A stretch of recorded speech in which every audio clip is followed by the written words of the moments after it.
Senior Congress నాయకులు K Narasimharao గారు కూడా వేదిక ఆశీర్వాదంగా కోరుతున్నాం. ప్లీజ్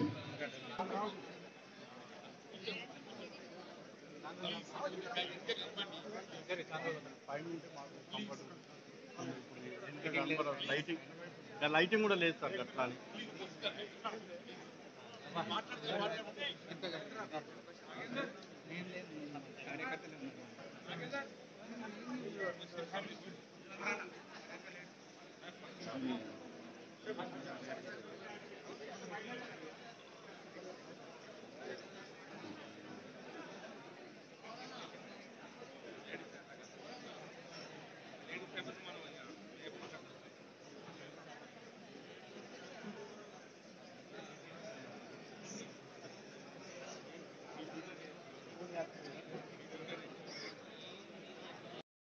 యూత్ కాంగ్రెస్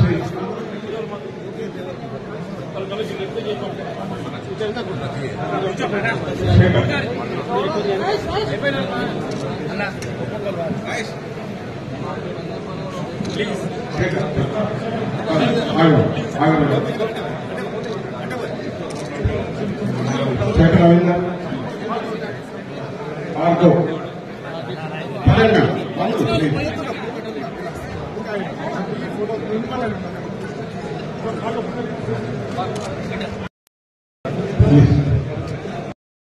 తొందరగా ప్లీజ్ అదేవిధంగా లక్ష్మీనారాయణ వారి బృందం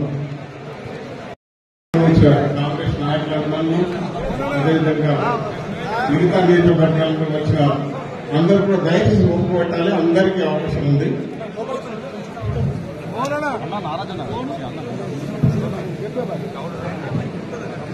గౌడ కర్మగీత పారిశ్రామిక సహకార సంఘం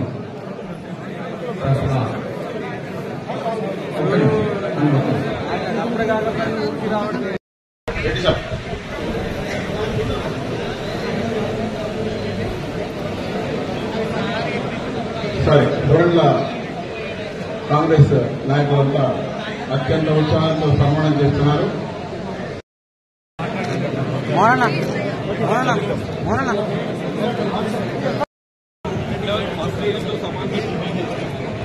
గోపి మాధవి గారు, గోపి రాజరెడ్డి గారు కూడా మరి చాలా గంటల నుండి వేచి ఉన్నారు. వారు కూడా సన్మానిస్తారు. ఓకే उनको प्रेस को सैयद अहमद स्टाफ रिपोर्टर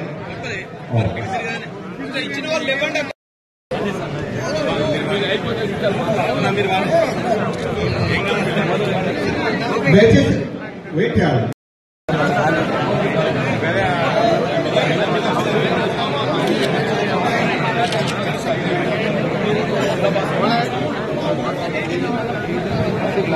ఒక్కొక్కరు రావాల్సింది ప్లీజ్.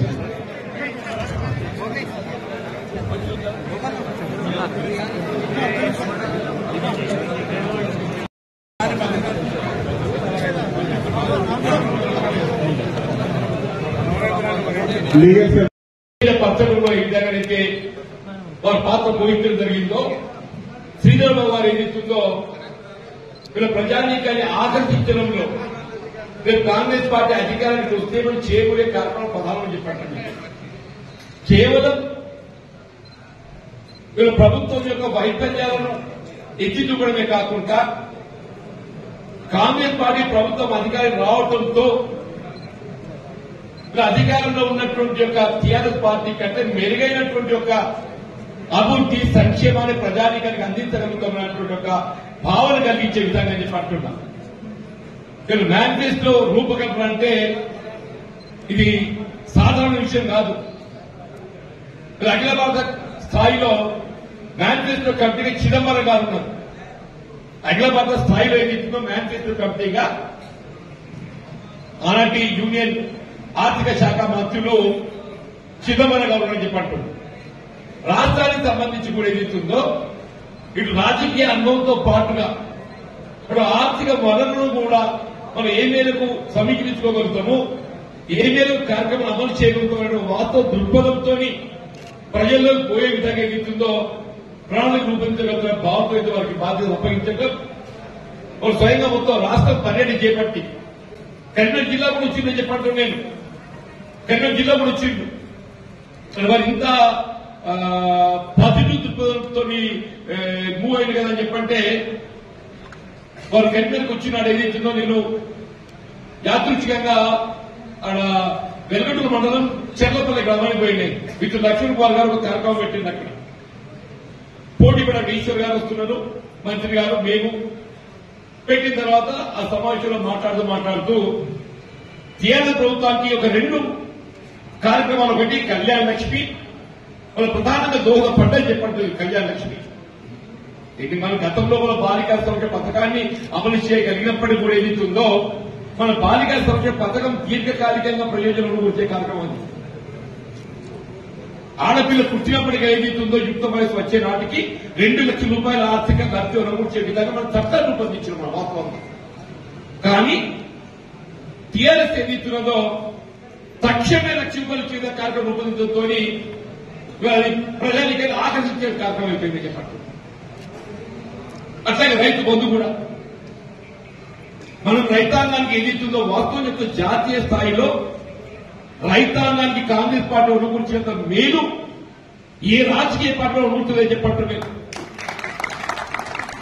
నాకు ఇప్పటికి గుర్తుంది 2004-09 మధ్య కాలంలో శ్రీధర్ బాబు గారు శాసనసభలో నేను శాసనసభ మన కేంద్రంలో యూపీఏ ప్రభుత్వం అధికారంలో ఉన్నది. మనం ఇవ్వడం కూడా రుణమాఫీ అనే ఒక ఆలోచన మన మధ్యలో నిలవలేదు. ఇక సోనియా గాంధీ గారు ఏదిస్తుందో ఎవరు భారతదేశంలో దేశానికి వెన్నెముకైన ఒక రైతాంగాన్ని ఏ విధంగా బలోపేతం చేయాలి అనే భావనతో ఏదైతుందో జాతీయ స్థాయిలో రైతాంగాన్ని రుణముక్తులు చేసే విధంగా 1 లక్ష రూపాయల వరకు ఏక మొత్తంగా రుణమాఫీ చేసిన ఘనత కాంగ్రెస్ పార్టీలో చెప్పారు. ఇది మన ఎన్నికల వాగ్దానం కాదు. కానీ సోనియా గాంధీ గారు ఏదైతుందో ఒక రైతు పక్షపాతి, గ్రామీణ ప్రాంతం అంటే రైతు కూలీలు అని చెప్పంటున్నారు. రైతు కులం లేదు, వ్యవసాయంపై ఆధారపడే ప్రతి వాడు రైతు అని చెప్పంటున్నా. ఆ భావంతో సోనియా గాంధీ గారు ఆ కార్యక్రమం అమలు చేసిన ఏదైతుందో ప్రోత్సాహక 5,000 రూపాయలు అదనంగా కల్పించడం జరిగిందని చెప్పండి. రుణం చెల్లించే వారికి అంటే రుణమాఫీ కాని వారికి సకాలంలో చెల్లించే వారికి అని చెప్పండి. ఇవాళ ఏదైతుందో కేంద్రంలో ఎన్డీఏ ప్రభుత్వం ఉండే భారతీయ జనతా పార్టీ దేశం వెలుగుతుందని చెప్పంటున్నా మోడీ గారు. మరి ఎక్కడ వెలుగుతుంది ఎవరికైతే కనపడుతుంది ఆ వెలుగు అనేది వీళ్ళు జ్యోతులు వెలిగిస్తున్న వెలుగు కాదు. పేదవాడి బతుకుల్లో వెలగాలి, పేదవాడి బతుకుల జీవితాలు వెలగాలని చెప్పంటున్నారు. ఆనాడు ఏదైతుందో క్రూడ్ ఆయిల్ బ్యారెల్ ఏదైతుందో $105 ఉండేనే. ఇఫ్ ఐఎమ్ రైట్ $105 ఉన్ననాడు ఏదైతుందో క్రూడ్ ఆయిల్ బ్యారెల్. మన పెట్రోల్ ఏదైతుందో 70-75 రూపాయలు దొరికింది. డీజిల్ ఏదైతుందో 50-55 రూపాయలు దొరికింది. కుకింగ్ గ్యాస్ 400 రూపాయలు లభించిందని చెప్పండి. ఇదంతా పేదవాడికి నిత్యావసర వస్తువులు అభివృద్ధి చేసేటువంటి ఇంత స్వరూపం అని చెప్పండి. ఇవాళ అంతర్జాతీయ మార్కెట్ లో క్రూడ్ ఆయిల్ 70-75 మధ్య ఉంది అని చెప్పంటున్నా. 105 ఉన్ననాడు ఏదైతుందో మనము కేవలం 50-50 డీజిల్ సమకూరిస్తే ఇవాళ ఎంత అయింది? 9,900 రూపాయలైంది. పెట్రోల్ మనం 70-75 సమకూరిస్తే ఇవాళ 110 రూపాయలైందని చెప్పంటున్నాం. గ్యాస్ ఏదైతుందో మనం 400 సమకూరిస్తే ఇవాళ మార్కెట్ లో 1,012 చెప్పండి. ఇది ప్రతి పేదవాడికి అవసరమైన ఇంధనం అని చెప్పంటున్నాను. నేను ఒక పత్రికలు చూశాను. ఈ ఆర్థిక సంవత్సరంలో ఆయిల్ కంపెనీలో 75,000 కోట్ల ఆర్థిక లాభాలు చేసిన 75,000 కోట్లు అంటే ఆయిల్ కంపెనీ నష్టపోతలేవు. ఆయిల్ కంపెనీలు ఏదైతుందో ఈ క్రూడ్ ఆయిల్ ధర తగ్గడంతో 75,000 కోట్లు ఆర్థికంగా వాళ్ళు ఆశించి లాభం పొందేది. ఎన్డీఏ చెప్తుంది మేము క్రూడ్ ఆయిల్ అంతర్జాతీయ మార్కెట్లో ఏ ధర ఎంత ఉంటుందో దానికి అనుగుణంగా ఇక్కడ మేము రేట్ నిర్ణయిస్తామని చెప్పంటుందా. మరి అంతర్జాతీయ మార్కెట్ క్రూడ్ ఆయిల్ ధర తగ్గినప్పుడు ఏదైతుందో నువ్వు పెట్రోల్ డీజిల్ ధర తగ్గించాలి కదా. ఇది గుగ్గులో ఉంటున్న వస్తుంది ఏం చెప్పంటున్నా. ఆయిల్ కంపెనీలు ఏదైతే ఈ సంవత్సరం 75,000 కోట్లు ఆర్థికంగా లాభం పొందిందని చెప్పంటున్నాను. భారతదేశంలో గ్రామీణ ప్రాంత వ్యవసాయ కూలీలు చెప్పండి నేను మరి ఉద్యోగ భద్రత కలిగించాలి. వ్యవసాయంలో 10 దినాలలో మాత్రమే పని ఉంటుంది, 15 దినాలలో పని లేకుంటే ఏదైతుందో ఆకలికి నిలబడిస్తాడని చెప్పండి. ఆ భావనతోని జాతీయ గ్రామీణ ఉపాధి హామీ పథకాన్ని ప్రవేశపెట్టి ప్రతి వ్యవసాయ కూలీ కానీ రైతే కానీ ఎవరు పని కావాలన్నా మీరు గ్రామ పంచాయతీలో నమోదు చేసుకుంటే వారం రోజుల లోపల మీ పని కల్పించే విధంగా కార్యక్రమం ఘనత సోనియా గాంధీ చెప్తున్నారు. జాతీయ గ్రామీణ ఉపాధి హామీ అడుగుతున్న ఎన్డీఏ భారతీయ జనతా పార్టీ నాయకులు ఎక్కడే దేశం వెళ్ళింది. నువ్వు ఏం చేసావని చెప్పంటూ నేను ఆనాడు మన బడ్జెట్ కేటాయింపు ఉండే జాతీయ గ్రామీణ ఉపాధి పథకం పరిధికి వచ్చిందే. మరి గ్రామాలను ఏ పని తీసుకోలేదు. ఎన్ఆర్ఈజెస్ లింకేజ్ లేకుండా ఏ అభివృద్ధి కార్యక్రమం దొరుకుతుందో చెప్పండి. ఒకవైపు ఏదైతుందో ఉద్యోగ భద్రత చదువుకున్న నౌకరు వస్తుందో రాదు నాకు తెలియదు కానీ వ్యవసాయ కూలీ అన్స్కిల్డ్ లేబర్ నీకు ఉపాధి భద్రత కల్పించింది. ఇవాళ జాతీయ స్థాయిలో యూపీఏ ప్రభుత్వం కాంగ్రెస్ పార్టీ సోనియా గాంధీ గారు చెప్పండి. నేను అడుగుతున్నాను బీజేపీ మోడీ గారు ఒకటి చెప్పలేదు కార్యక్రమంతో రైతాంగానికి ఏదైతుందో వ్యవసాయ ఉత్పత్తుల భద్రత 3 నల్ల చట్టాలు తెచ్చినా చెప్పట్టు నేను మద్దతు ధర నిర్ణయిస్తా కల్పించే బాధ్యత నాపై లేదు.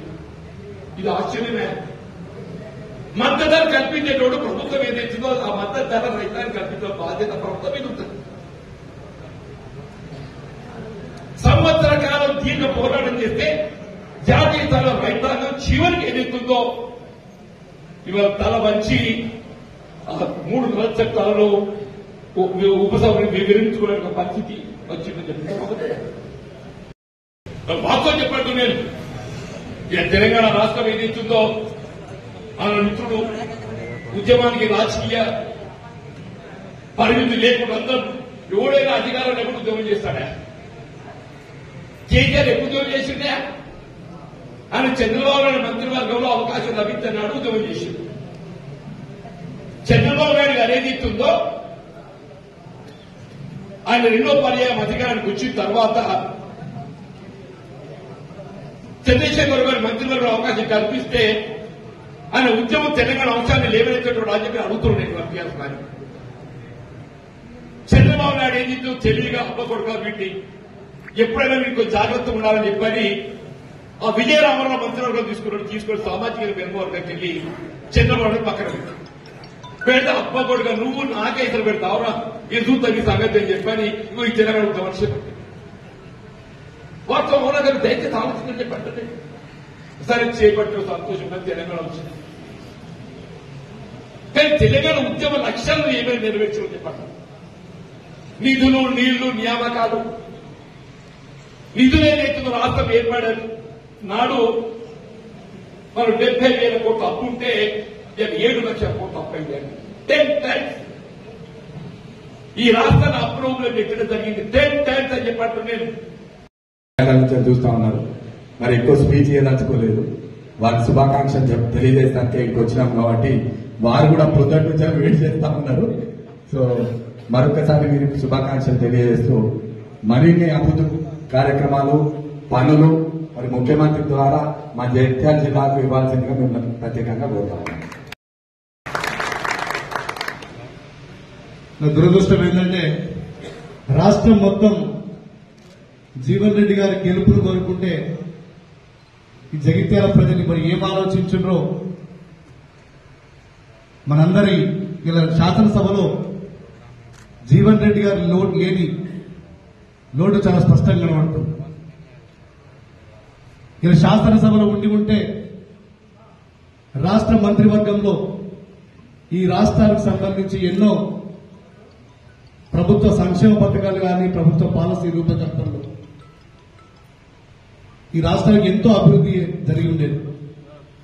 దురదృష్టవశాత్తు వారు ఎప్పుడు ఓడిపోయినా కూడా ఒకటే వాళ్ళు చెప్తుంటారు, 94లో ఓడిపోయినప్పుడు 96 ఉప ఎన్నిక వచ్చినప్పుడు ఈ రాష్ట్రంలో ఎవ్వరు ఊహించినంత భారీ మెజార్టీ ఆనాడు ఉప ఎన్నికలు గెలిచారు 54.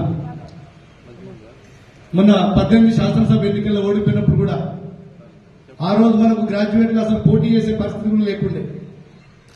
అన్ని పార్టీలు అందరూ ఏకమై రాజకీయాలకు పార్టీలకు అతీతంగా ఆ రోజు జీవన్ రెడ్డి గారిని శాసన మండలి సభ్యులు ఎన్నుకున్నారు.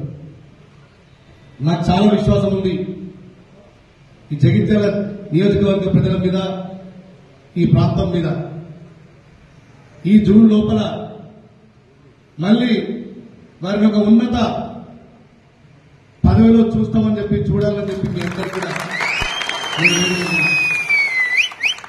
శ్రీధర్ బాబు గారు రాష్ట్రంలో కాంగ్రెస్ పార్టీ ప్రభుత్వం రావడానికి రేవంత్ రెడ్డి గారు ఎంత కారణమో శ్రీధర్ బాబు గారు రాష్ట్రంలోని ఉమ్మడి 10 జిల్లాలు తిరిగి ప్రజల ఆకాంక్షలకు అనుగుణంగా ఒక పీపుల్స్ మేనిఫెస్టోను ప్రజల ముందుంచి ఆ మేనిఫెస్టోను ప్రజలకు మెచ్చి ఇలా కాంగ్రెస్ పార్టీ రాష్ట్రంలో అధికారంలోకి రావడానికి దోహదపడ్డ నాయకుడు శ్రీధర్ బాబు గారు.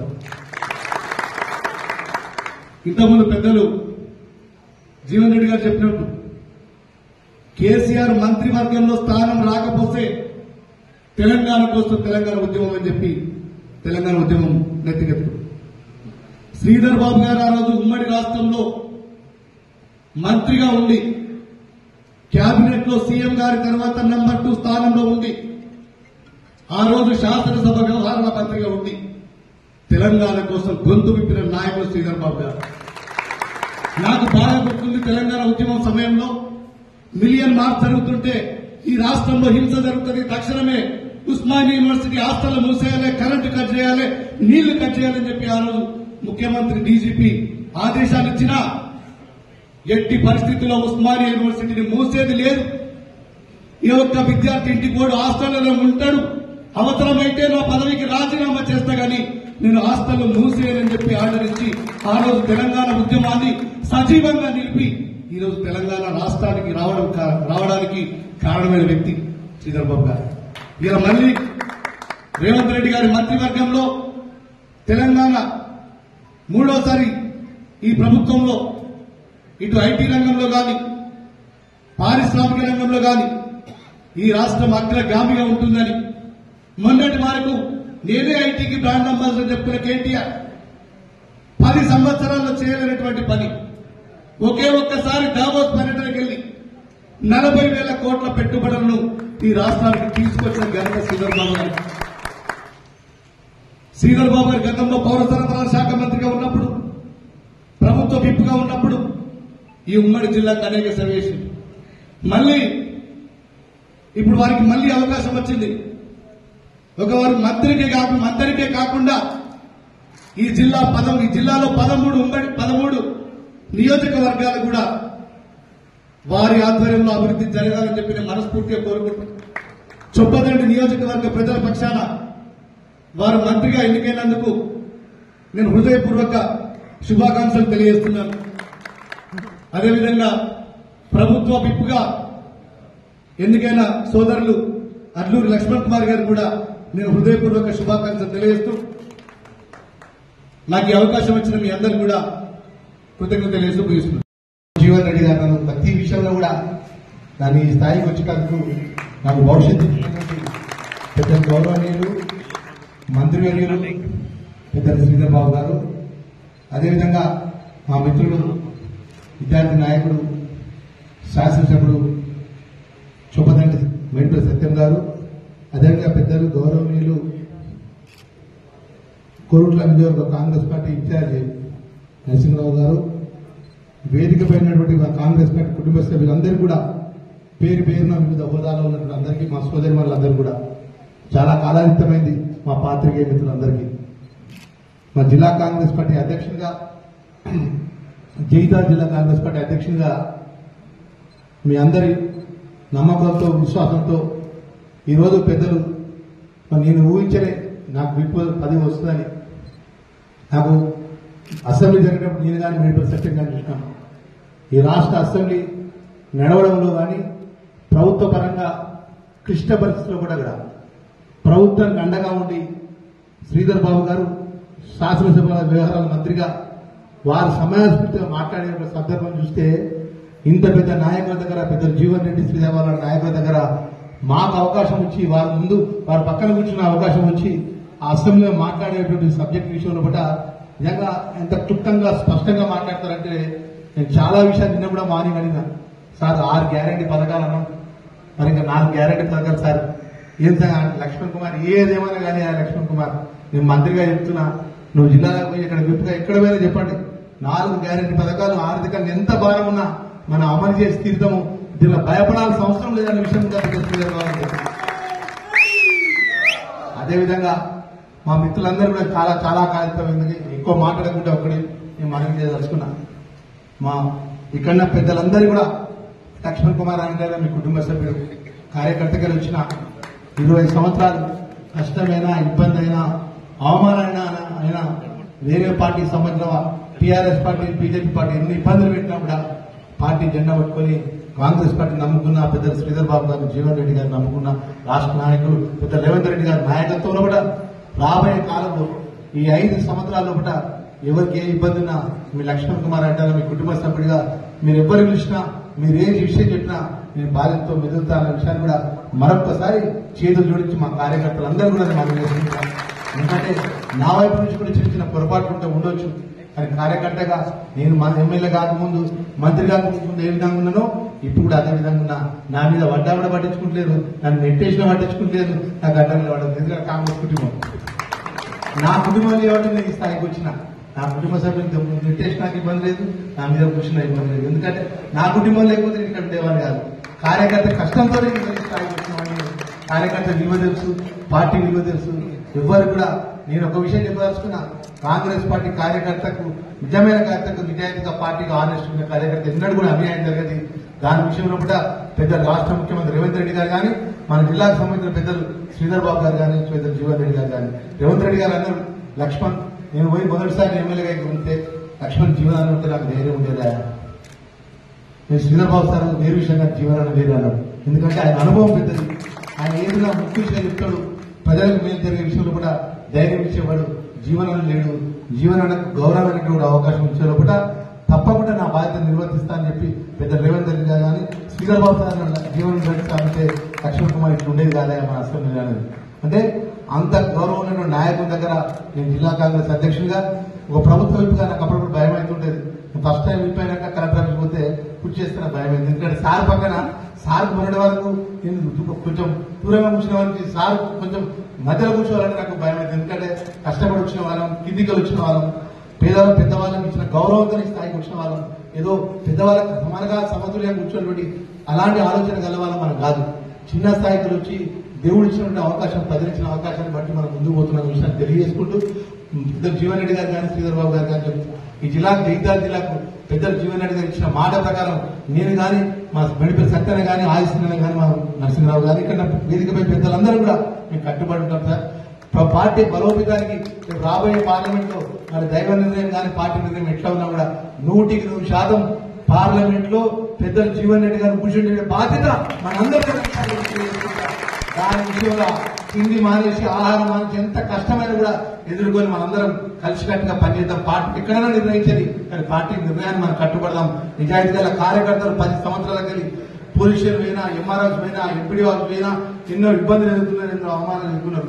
కాంగ్రెస్ పార్టీ భవిష్యత్తు లేదు, మీ పార్టీ ఎక్కడ ఉన్నదా, మీ పార్టీ లెక్కలేదంటే అవమానకరంగా కూడా ఎదుర్కొని ఇలా పార్టీ నిలబెట్టినటువంటి మన కార్యకర్తలందరూ కూడా మరొకసారి మనవి చేసుకుంటూ చివరిగా మా జిల్లా యావత్ జిల్లా జగిత్యాల జిల్లా కాంగ్రెస్ పార్టీ తరఫున ఒక చిన్న గజమాల సార్కు వేస్తారని చెప్పేసి వారి అనుమతి ఇవ్వాలని కోరుకుంటూ మరొకసారి పేరు పేరున నా లక్ష్మణ్ కుమార్ గా పెద్ద జీవన్ రెడ్డి గారికి, శ్రీధర్ బాబు గారికి ఇక్కడే సార్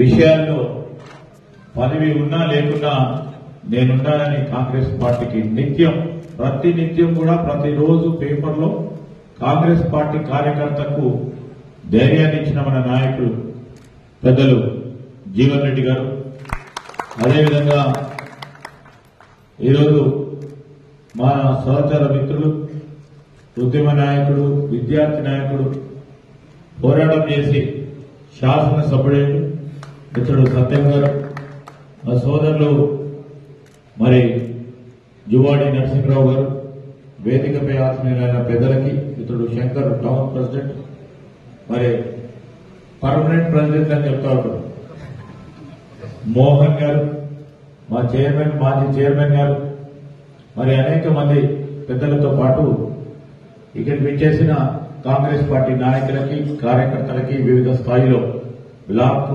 మండలము, గ్రామం అధ్యక్షుల వారందరికీ కూడా హృదయపూర్వకంగా మరి ఈ రోజు నన్ను పిలిచి అయినప్పటికీ జీవన్ రెడ్డి గారి ఆదేశానుసారం మీరందరూ ఇంత అభిమానంతో వచ్చినందుకు హృదయపూర్వకంగా కృతజ్ఞతలు, వారికి మరి అభినందనలు కూడా తెలియజేస్తా ఉన్నాం. ఈరోజు మేము ఎప్పుడు చెప్తా ఉంటాం, నాకు ఎప్పుడు బాధగా ఉంటుంది, జీవన్ రెడ్డి గారిని నేను రమ్మను వచ్చి మీటింగ్ పెట్టమన్నారు. అసలు నాకు ఇక్కడ రావాలంటే సార్తో ఎప్పుడు కూడా అంటారు. 2018లో వారు ఒకసారి ఓటమి చూసినప్పుడు నేను సార్ మీరు పోవద్దని చెప్పిన, అనేక సందర్భాల్లో చెప్పిన. ఎందుకంటే నిత్యం ప్రజల్లో ఉన్న వ్యక్తి, అంటే ఇంత ప్రజల్లో ఉన్న వ్యక్తి మొత్తం 119లో ఎవరు కూడా ఉండరు, ఉన్నమాట అవసరం లేదు. 24/7 పనిచేస్తాం. అక్కడ నేను చూసిన వారి ఇంట్లో కట్టె గుడిసి మీద కూర్చొని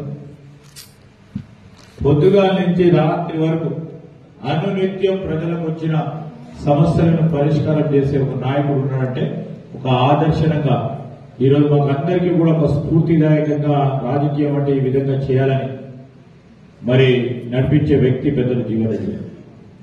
నేను చిన్నప్పుడు ఎప్పుడో ఇంట్లో రాజకీయ కుటుంబం కనుక రాజకీయాన్ని చూసినాం. ఆ తరం నాయకులు మరి మా నాన్నగారు కూడా వారిలాగానే నిత్యం ప్రజల్లో ఉన్న వ్యక్తిగా అప్పుడు రాజకీయాలు తెలియదు. 99 ఎన్నికైన తర్వాత నేను శాసనసభలో అనేక సందర్భాల్లో మాట్లాడితే ప్రయత్నం చేసినప్పుడు ఒక దశ ఏ విధంగా మనం మాట్లాడాలా, మరి ఏ భాషలో మాట్లాడాలి, ప్రజలకు సంబంధించిన అంశం మనం మాట్లాడేటప్పుడు ప్రజల గురించి వారికి తెలియజేసే విధంగా మాట్లాడాలని ఎప్పుడు కూడా మరి ఒక పెద్ద దిగుగా వారు మమ్మల్ని చూసి నన్ను జిల్లా కాంగ్రెస్ అధ్యక్షులు చేసిన అందరు కలిసి పెద్దలు జీవన్ రెడ్డి గారు, స్వర్గీయులైన పూజ్యులు రత్నాకర్రావు గారు, సత్యనారాయణరావు గారు, వారందరూ కలిసి జిల్లా కాంగ్రెస్ అధ్యక్షుడిగా నేను చాలా ఫస్ట్ టైం ఎన్నికైనా 2 సంవత్సరాలకే జిల్లా కాంగ్రెస్ అధ్యక్షుడిగా ఎన్నికాను. కానీ వారందరి సహకారంతో ఆనాడు కూడా మరి గ్రామాలు తిరుగుతా ఉన్నప్పుడు మా లక్ష్మణ్ కుమార్ కూడా ఇప్పుడు పెద్ద జీవన్ రెడ్డి గారు ఉంటే సరిపోతా ఉంటాం. కొన్ని సందర్భాల్లో పోతా ఉంటాం, అటు సిరిసిల్ల అటువైపు కొన్ని గ్రామాల్లో పోతా ఉన్నప్పుడు నేను శాసనసభ్యుడిగా జిల్లా కాంగ్రెస్ అధ్యక్షుడిగా పోతున్నప్పుడు చాలా మంది నిల్చునేవారు కూడా కాదు. సరే ఈయనేం జిల్లా కాంగ్రెస్ నడిపిస్తాడా, సరే అందరి సహకారంతో మేమందరం మళ్ళా గెలిచి ప్రభుత్వాన్ని ఏర్పాటు చేయడం జరిగింది. 2004లో మరి అప్పుడు కూడా కొద్దిగా ఆలస్యంగా పెద్ద జీవన్ రెడ్డి గారు మంత్రులు బాగా పనిచేస్తా ఉంటాయి. మొత్తం జగిత్యాల నియోజకవర్గానికి ఉన్న రోడ్లన్నీ ఎత్తిపెట్టి మొత్తం అభివృద్ధి చేశారు. అనేక సందర్భాల్లో మేము ఆయనతోనే ఒకటే నాకు భేదాభిప్రాయం. మనం ప్రజాసేవ చేస్తా ఉన్నప్పుడు అడగకుండా చేస్తాం. మా జీవన్ రెడ్డి సార్ ఏది కావాలన్నా ఇప్పుడు కూడా చూడండి, ఎంత స్పిరిట్ అంత ఎనర్జీ మాకైతే ఉండదు. మన మాట వస్తుంది చెప్తున్నా. ఇప్పుడు కూడా చూడండి, ఈ టైంలో పొద్దున్న నుంచి ఈ టైం వరకు కూడా అదే స్పిరిట్ తోని అదే ఎనర్జీతోని పనిచేస్తూనే ఉంటుంది. మరి మేము అనుకుంటా ఉంటాం, ఇప్పుడు వాళ్ళ కార్యకర్తల నాయకులు పరేషాన్ అవుతా ఉండొచ్చారు, కార్యకర్తను ఉరికిపిస్తా ఉంటారు, నాయకుడిని ఉరికిపిస్తా ఉంటారు. అవసరం ఈ విధంగా వారి స్ఫూర్తిని తీసుకొని మేము కూడా అనేక సందర్భాల్లో, నేను నా నియోజకవర్గంలో పనిచేస్తున్నప్పుడు వారి ఉదాహరణలు కూడా చాలా సందర్భాల్లో తీసుకొని పనిచేస్తూ ఉంటాం. నేను నిజంగా జగిత్యాల నియోజకవర్గ ప్రజలందరూ కూడా నేను దురదృష్టకరం.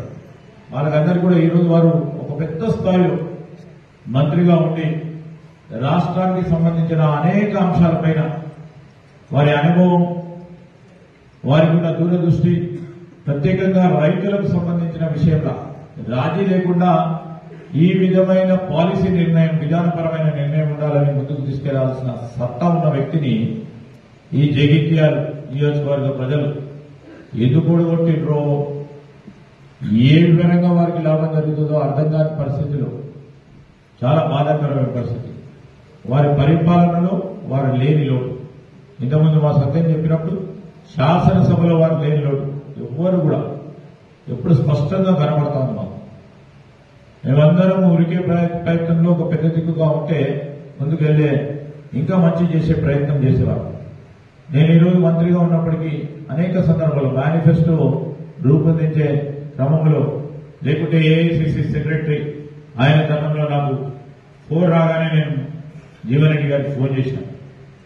ఏఐసిసి సెక్రటరీ చేస్తారట సార్, ఏంటంటే తప్పకుండా తీసుకోవాలయా, పనిచేయాలి, మనం పార్టీ పరంగా ఉండాలి, నువ్వు ఉండాలి, నువ్వు ముందుకు నడవాలి అని ఎక్కడ కూడా మాట ఇది ముందుకు నడిపించిన వ్యక్తి.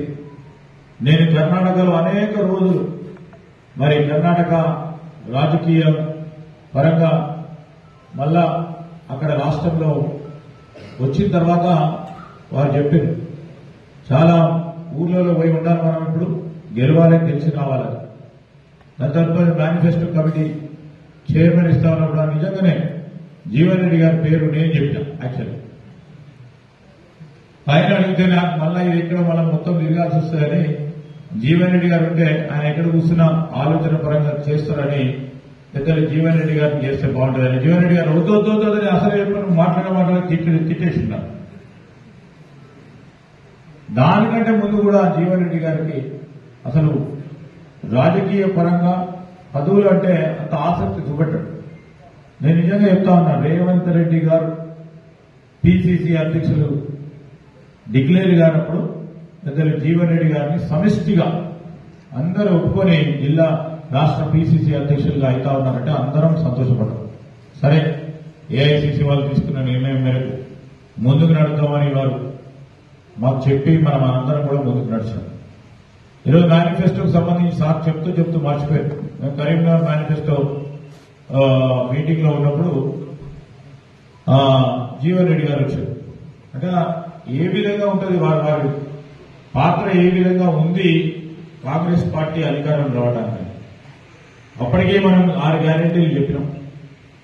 జీవన్ రెడ్డి గారు ఎక్కడ నేను ఎంత ముందు అవుతుంటే దాంట్లో వచ్చిండ్రు, శ్రీధర్ ఇది మనం పెట్టాలన్నాడు.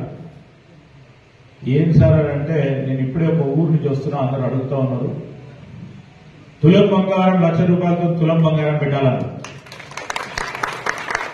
సార్కి ఎంత చెప్పలేమే, ముందు చెప్పలేము, కాదంటే మన తిడతాడు, నీకేం కావాలని ఇమ్మీడియట్ గా బయటికి వచ్చి వారు మేము ప్రెస్ లా చెప్పేసినాం.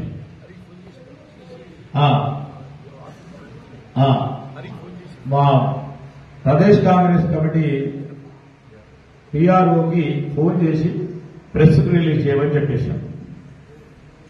దాని తర్వాత దాని రియాక్షన్ చూస్తే ఏ ఊరికి పోయినా ఎవ్వరు ప్రచారం చేసినా మీరందరూ కూడా ప్రచారంలో భాగస్వాములేదు. మరి మా మహిళా సోదరు మనకు తులం బంగారం అనగానే చప్పట్లు మీద చప్పట్లు వస్తా ఉంటాయి. అంటే అది పెద్ద నిజంగానే ఒక సక్సెస్ ప్రధాన పాత్ర వహించింది. అదేవిధంగా రైతులకు సంబంధించి కూడా నాకు వారికి కొన్ని భేదాభిప్రాయాలు అప్పుడుండే ఇప్పుడుండే నేనేదో పెట్టేసిన దాని తదుపరి మాకు కొన్ని కష్టాలు వస్తా ఉన్నాయి. కానీ దాని పరంగా కూడా వారిని అడిగి దాన్ని ఒక క్లియర్ చేసే కార్యక్రమం చేసేది ఉంది. ఎందుకంటే మనకు రేపు కాంగ్రెస్ పార్టీ ప్రభుత్వం రావాలి, మేనిఫెస్టోనే మనకు దిక్సూచిగా నిలబడాల్సిన అవసరం క్రమంలో అనేక సందర్భాల్లో దీంట్లో కాదు వారు నాకు ఒక 100 సార్లు ఫోన్ చేసి ఉంటారు మేనిఫెస్టో ఫైనలైజేషన్ అప్పుడు కూడా. ఖాస్కర్ 2-3 సార్లు హైదరాబాద్ లో మీటింగ్ కూడా కేవలం మేనిఫెస్టో మీటింగ్ వచ్చింది చెప్పడానికి. అంటే వారి కమిట్మెంట్, ఆ కమిట్మెంట్ నాగే మా లక్ష్మణ్ కుమార్ కు ట్రైనింగ్ వచ్చింది కానీ నాకు ఇంకా రాలేదు సార్ మీ అంత కమిట్మెంట్, మీ అంత కన్విక్షన్. కానీ ఆ ప్రయత్నంలో పోతా ఉంటాం, మనం చూసుకొని చాలా నేర్చుకుంటా ఉంటాం. ఈరోజు నేను నిజంగా చెప్తా ఉన్నా, ఈ పరిస్థితిలో నేనుంటే ఇలాంటి మీటింగ్ కూడా ఆర్గనైజ్ చేయకపోవడం. ఎందుకంటే జగిత్యాల నియోజకవర్గ ప్రజలు మరి అసలు చాలా బాధ అనిపిస్తా ఉంటుంది. ఈరోజు జీవన్ రెడ్డి గారు ఎక్కడో ఉండాల్సిన వ్యక్తిత్వం ఈరోజు రేపు రాబోయే కాలంలో కూడా వారిని రాష్ట్రములను కేంద్రములను పెద్ద స్థాయిలో చూడాల్సిన బాధ్యత మన పైన. నాకు కూడా బాధ్యత ఉంది. ఆ బాధ్యత భాగాల్లో నేను ముందుకు నడిచే ప్రయత్నం మనం అందరం చేద్దాం. ఎందుకంటే ఒక మంచి నాయకుడిని, ప్రజలకు సంబంధించిన అనేక సమస్యలపై పరిష్కారం చేయాలని ఒక తృష్ణ, ఒక తపన ఉన్న వ్యక్తిని, ఒక సీనియర్ నాయకుడిని, మరి మన ప్రాంతానికి కాదు మొత్తం యావత్ రాష్ట్రంలో కూడా ప్రతి ఒక్క కాంగ్రెస్ పార్టీ కార్యకర్త కోరుకునే ఒక నాయకుడు జీవన్ రెడ్డి గారు మన ప్రాంతం నుంచి మనము వారికి ముందుకు నడిపించే బాధ్యత కాంగ్రెస్ పార్టీ నాయకులు కార్యకర్తలు తీసుకోవాలి. ఎక్కడో లోపం జరిగింది మన కాంగ్రెస్ పార్టీ కార్యకర్తల నాయకులు ఈ ప్రాంతం ఈది తీసుకున్నట్టున్నారు. ఆ విషయంలో ఇబ్బంది పడ్డాం. అంటే నేను క్రిటికల్ గా మాట్లాడుతున్నాను కార్యకర్తల నాయకులు అనుకోవచ్చు, చైర్మన్. ఎందుకంటే ఈ రోజు వాళ్ళు ఉంటే నాకు కూడా పెద్ద ధైర్యం ఉంటుండే. నేను అనేక సందర్భాల్లో చెప్తాను, ఖచ్చితంగా ఉండాల్సిందే సార్, మీరు ఎన్నికగా అక్కడ పోయినా ఎక్కడొక్కడ ఉండాలి, ఉండి మమ్మల్ని నడిపియాలని ఈ 40 రోజుల్లో అనేక సందర్భాల్లో వారితో మాట్లాడడం జరుగుతాం. ఎమ్మెల్సీ ఎన్నికలకు సంబంధించి కూడా మొత్తం యావత్ 5 జిల్లాలకు సంబంధించిన పట్టభద్రులకు సంబంధించిన వారి పర్సనాలిటీ చూసి ఎవరు కూడా ముందుకు నిలబడుతున్నారు. సో ఇప్పుడు కూడా అదే తరుణం ఉంది. మనం అందరం కూడా సమిష్టిగా ఆలోచన చేసి ఒక మంచి ప్రయత్నం చేస్తే వారు తగు విధమైన గుర్తింపు మనం ఇవ్వాలి. ఆయన కోరుకుంటలేడు కానీ ఆ ప్రయత్నంలో మనం అందరం పోదాం. వారు అవునన్నా కాదన్నా తప్పకుండా కాంగ్రెస్ పార్టీ కూడా అదే ఆలోచన చేస్తా ఉంది. ముఖ్యమంత్రి గారు కానీ ఉప ముఖ్యమంత్రి గారు కానీ వారి సేవలను ఉపయోగించుకోవాలనే ఒక ఆలోచనతో ఉన్నారు. ఏ విధంగా ఉపయోగించుకోవాలి, ఏ ప్రయత్నం చేయాలి అనే ఆలోచనతో ఉన్నారు. నేను పెద్ద జీవన్ రెడ్డి గారిని కోరుతా ఉన్నా. ఆయన ఎందుకంటే ఇప్పుడు రేపు పొద్దుగాల వస్తాడు, రాత్రి బయలుదేరాడు, పొద్దుగాల మొత్తం 1-2 మాట్లాడి బయలుదేరాడు. ఆ మీటింగ్ అనేది మళ్ళీ జగిత్యాలకు వస్తాడు. మళ్ళీ జగిత్యాలకు వస్తే అక్కడ పార్టీ వివరాల నాయకత్వం కానీ ఇంకేదైనా కానీ అనేక సందర్భాల్లో వారి పాత్ర అవసరం ఉంటుంది. కానీ చూసే వరకు జగిత్యాలు ఉంటుంది. నేను పెద్ద జీవన్ రెడ్డి గారిని కోరుతా ఉన్నా, రాష్ట్ర స్థాయిలో మీ సేవలు అవసరం.